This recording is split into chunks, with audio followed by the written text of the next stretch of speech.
नमस्ते दोस्तों, आज हम बात करने वाले हैं एक ऐसी किताब के बारे में जिसे फाइनेंशियल विजडम की बाइबल कहा जाता है, the richest man in Babylon. लिखी थी जॉर्ज एस क्लैसन के द्वारा। ये सिर्फ एक बुक नहीं, ये एक टाइमलेस ट्रेजर है। ये हमें सिखाती है कि पैसा कमाना कोई जादू नहीं, ये एक डिसिप्लिन है, एक सोच है, एक आदत है। और जब तक हम इस सोच को अपने लाइफ का हिस्सा नहीं बनाते, तब तक हम चाहे कितनी भी मेहनत करें, हम बेबीलोन के बंसीर और कोबी की तरह स्ट्रगल करते ही रहेंगे। दोस्तों, स्वागत है आपका टर्निंग पेजेस पर, जहां हम सिर्फ किताबों के पन्ने पलटते नहीं, बल्कि किताबों का सार लेके आते हैं आपके लिए बिल्कुल आसान भाषा में।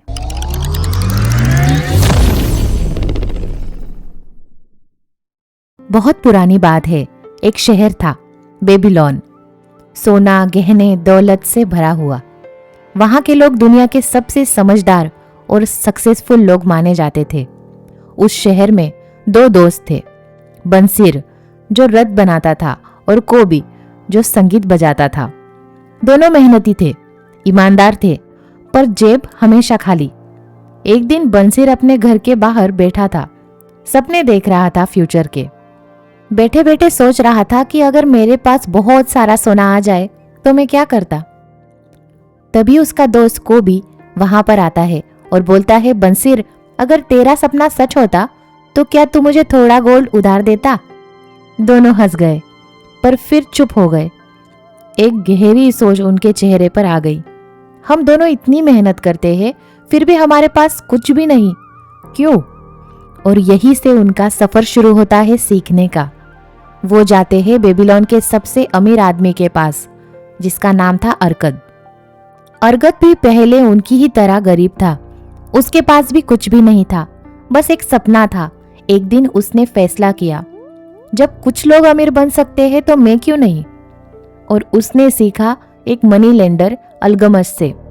फिर उसने सीखा अपनी जिंदगी का पहला rule of wealth, start thy purse to fatten, मतलब अपनी आमदनी का पहला हिस्सा खुद के लिए बचा लो। अर्कद ने अपनी इनकम का 10% सिर्फ अपने लिए रखना शुरू किया। एक्सपेंसेस, डेब्ट सब बाद में। ये सिंपल सी हैबिट उसके लाइफ का टर्निंग पॉइंट बन गई। आज हम अपनी लाइफ में भी देखते हैं तो सैलरी आती है, फिर तुरंत सोच लेते हैं इस बार EMI भरना है, शॉपिंग करनी है, वीकेंड ट्रिप पर जाना है, और महीने के एंड में सेम लाइन, काश कुछ सेव कर लिया होता। अर्गद कहता है, पे योरसेल्फ फर्स्ट। चाहे इनकम छोटी हो या बड़ी, अपने पैसों को पहले अपने लिए काम पर लगाओ। 10% से शुरू करो, क्योंकि बड़ा पेड़ भी एक छोटे से बीज से ही उगता है। कुछ समय बाद अर्कद ने सोचा, अब पैसा इन्वेस्ट करना चाहिए। उसने एक ईंट बनाने वाले से रत्नों के व्यापार की सलाह ली और बिजनेस में पैसा लगा दिया, और सारा पैसा डूब गया। अल्गमश मुस्कुराया और बोला, seek advice only from those experience in trade. Simple है पर गहरा है। अगर तुम्हें सोना बनाना है तो सोनार से सीखो, लोहार से नहीं। आज के जमाने में इसका मतलब है, इन्वेस्टमेंट करनी हो तो रैंडम लोगों से नहीं, बल्कि उनसे सीखो जिनके पास रियल एक्सपीरियंस है। एक छोटी सी मॉडर्न बात, क्रिप्टो, स्टॉक्स, म्यूचुअल फंड्स, ये सब तभी काम करते हैं जब तुम्हें पता हो कि तुम क्या कर रहे हो, अदरवाइज ये गैम्बलिंग बन जाता है। फिर आया तीसरा lesson, let your gold multiply. Arkad ने अपने सेविंग को दोबारा इन्वेस्ट किया और रिटर्न्स को फिर से इन्वेस्ट करता गया। यही होता है कंपाउंड इंटरेस्ट का जादू। पैसा ही पैसा बनाता है। एक सिंपल एग्जांपल लीजिए, अगर आप सिर्फ 5,000 महीने के बचा ले और उसे 10% रिटर्न्स से भी इन्वेस्ट करते गए, तो 20 साल बाद वो रकम बहुत बड़ी हो जाएगी। यही है अर्गद्स लॉ। आगे अर्गद कहता है, wealth grows wherever man exert energy, मतलब पैसा उनके पास आता है जो सीखते हैं, बेहतर होते हैं और कभी रुकते नहीं। आज के वर्ल्ड में इसका मतलब होता है, अगर तुम्हें इनकम बढ़ानी है तो अपने स्किल्स पर काम करो। लर्निंग कभी मत रोको, क्योंकि जितना तुम्हारा वैल्यू बढ़ेगा उतनी ही तुम्हारी अर्निंग बढ़ती जाएगी। नेक्स्ट चैप्टर में अर्गद बोलता है, good luck favours those who act. Luck उन लोगों के पास नहीं आता जो सोचकर सिर्फ बैठे रहते हैं, वो उनके पास आता है जो एक्शन लेते हैं। हम सब कहते हैं, मुझे मौका ही नहीं मिला, क्या करूं, मेरी किस्मत ही खराब है, पर असल में मौके हमारे आसपास ही होते हैं, बस हम डरे हुए रहते हैं, क्या पता मैं फेल हो जाऊं, फिर लोग क्या सोचेंगे। अर्गत कहता है procrastination is the enemy of good Fortune. यही जो रुकता है वो हार जाता है। एक कदम, एक एक्शन, एक डिसीजन, यही डिफरेंस होता है एवरेज लोग और सक्सेसफुल लोगों के बीच में। आगे हम बात करेंगे कैसे बेबीलोन के लोग अपने कर्जे से बाहर निकले, अपने शहर को कैसे सिक्योर रखा और एक फ्री लाइफ कैसे जी पाए। लेकिन उससे पहले वीडियो के लिए एक लाइक तो बनता ही है, तो जल्दी से लाइक ठोक दो फटाफट। बेबीलोन का हर इंसान अमीर नहीं था, कुछ लोग कर्जे में डूबे हुए थे। उनमें से ही एक था दबासिर, एक कैमल का ट्रेडर, जिसका जीवन एक वक्त में बिल्कुल टूट सा गया था। दबासिर एक समय पर एक ऑर्डिनरी आदमी था, जिसके पास अपनी जॉब थी, फैमिली थी और सपने भी थे। पर एक गलती उसने बार बार दोहराई। उसने हर बार उधार लेना शुरू किया, बिना सोचे। थोड़ा पैसा खुशी के लिए, थोड़ा स्टेटस के लिए, थोड़ा अपने आने वाले टाइम के भरोसे। लेकिन वो आने वाला टाइम कभी आया ही नहीं। एक दिन ऐसा आया जब दबासिर के पास कुछ भी नहीं बचा। जब पैसे वापस लेने के लिए उसके घर के बाहर लोग खड़े थे, तो उसने बस इतना कहा कि मैं भी फ्री होना चाहता हूँ, पर मैं अपनी गलती का बोझ खुद ही उतारूंगा। फिर लोगों से बात करके कुछ दिनों की मोहलत मांगकर दबासिर बेबीलोन से बाहर निकल गया, एक नई शुरुआत के लिए। वो सीरिया गया, पर वहां पर भी उसका नसीब साथ नहीं दिया। वो एक स्लेव बन गया। एक दिन जब वो अपने मालिक के ऊंट को पानी पिला रहा था, उसने देखा एक और स्लेव मुस्कुराते हुए काम कर रहा था। दबासिर हैरान हुआ और उसने पूछा, तुम कैसे मुस्कुरा सकते हो, हम तो गुलाम हैं। तो उस गुलाम ने कहा, मैं अपना काम पूरी ईमानदारी से करता हूँ, क्योंकि मुझे पता है एक दिन मैं फ्री हो जाऊंगा। और यही मोमेंट दबासिर के लिए अवेकनिंग था।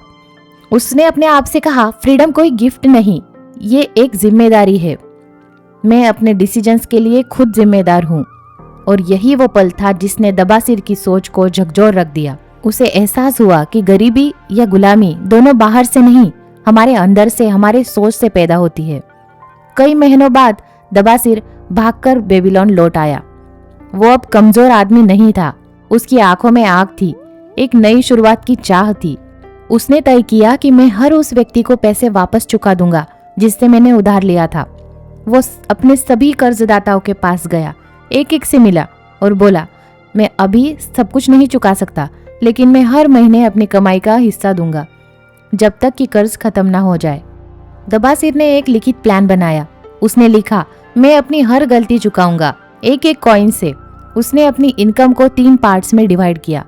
नंबर 1, पहला हिस्सा अपनी डेली जरूरतों के लिए, दूसरा हिस्सा अपने क्रेडिटर्स को चुकाने के लिए और तीसरा हिस्सा फ्यूचर के प्लान्स के लिए सेव करने के लिए। और दोस्तों, वही प्लान उसके जीवन का टर्निंग पॉइंट बन गया।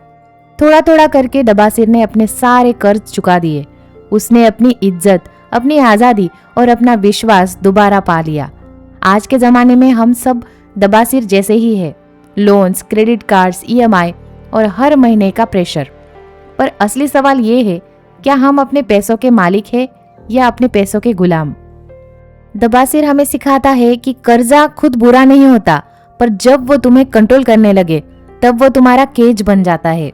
तो सॉल्यूशन सिंपल है, spend less than you earn, pay regularly even if little, and track your money like you track your time. और सबसे जरूरी बात, अपने सेल्फ रिस्पेक्ट को कभी भी कॉम्प्रोमाइज मत करो। आखिर में दबासिर फिर एक बार अपनी डायरी लिखता है, मैं अब आज़ाद हूँ, ना किसी का कर्ज है, ना किसी का एहसान है। और वो लाइन हम सबके लिए एक मैसेज है। फ्रीडम सिर्फ तब नहीं मिलती जब हम अपने डिसीजंस के जिम्मेदार बन जाते हैं। अपनी इनकम, अपने खर्चे और अपना फ्यूचर, सब पर अपना कंट्रोल हो तो ही असली सुकून मिलता है। तो दोस्तों, the richest man in Babylon, ये किताब हमें सिखाती है कि दौलत सिर्फ पैसों से नहीं आती, हमारी सोच से आती है। अर्कद और दबासिर के लेसन सिंपल है पर लाइफ चेंजिंग है। Learn to control your money before money starts controlling you. अगर आपने अब तक सेविंग स्टार्ट नहीं की तो आज से ही बस सिंपल रूल फॉलो करो, earn, save, invest and repeat.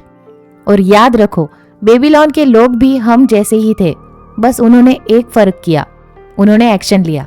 अगर आपको इस वीडियो से कोई भी वैल्यू ऐड हुई हो और ये कहानी पसंद आई हो तो इस वीडियो को लाइक करें, शेयर करें और सब्सक्राइब करें टर्निंग पेजेस को, जहां हर किताब आपके अंदर के रिचेस्ट मैन को जगाती है। धन्यवाद।